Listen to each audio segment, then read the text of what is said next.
चूहे इतने हो जाते हैं कि मिट्टी के बर्तनों को भी खा जाते हैं। सूते हुए रात्रि के अंदर नर नारियों के केसों को काट करके खा जाते हैं। काल रात्रि के अंदर चक्कर लगाता है, सूते हुए नर नारियों को डराता है। ये देख करके और सबके सब नर नारी भयभीत हो जाते हैं, भगवान कृष्ण के पास में जाते हैं। भगवान कृष्ण से कहते बोले महाराज ये बताइए बात क्या है, ये बात क्या है। जब उसी टाइम भगवान कृष्ण और नर नारियों की बात सुन करके जो असलियत बात जो श्राप की थी वो भगवान कृष्ण किसी को नहीं बताता है और सबके सब नर नारियों से कहता है कि प्रभास क्षेत्र के अंदर सागर के अंदर चलिए और सागर के अंदर ले जाकर के जो ये लोहा का मूसल है इस लोहे को मूसल के घस घस करके और घस घस करके महीन चूर्ण बना करके और उस सागर के अंदर बहा दीजिए। और आज के पश्चात पूरी द्वारका के अंदर कोई मदिरा पान नहीं करेगा। अगर से मदिरा पान करेगा उसको उसके अनुसार ही दंड दिया जाएगा। ये भगवान कृष्ण और बलदेव जी खुली चुनौती देते हैं कि आज के पश्चात पूरी द्वारका में मदिरा पान नहीं होगा।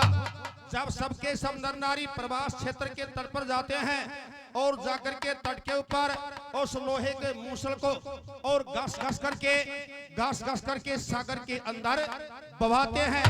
जो महीन चूर्ण था वो महीन चूर्ण और जब सागर की जाल से किनारों के पास में आता है और किनारों के पास में आकर के एक एर का नाम की घास खड़ी हो जाती है।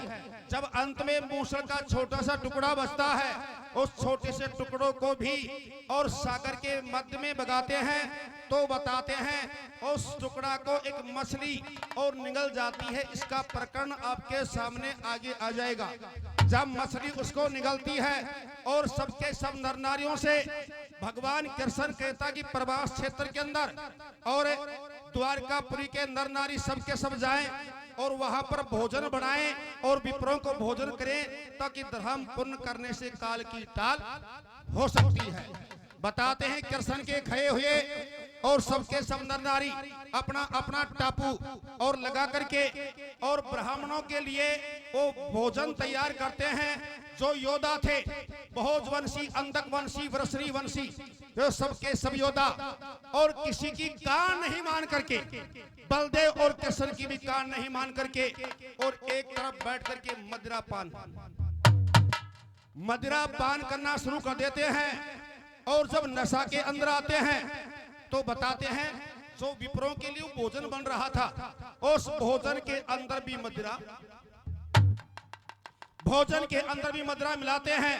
और जब नशा के अंदर बैठे हुए और आपस के अंदर अपनी और मान बढ़ाई योद्धापन की बात करते हैं तो आपस में योद्धापन की बात करते करते और सबसे पहले वृषणी वंश का जो अर्जुन का चेला था और जिसका नाम था सात्विकी, अर्जुन का चेला सात्विकी और नशा में आकर के और जो भोजवंशी कृतवर्मा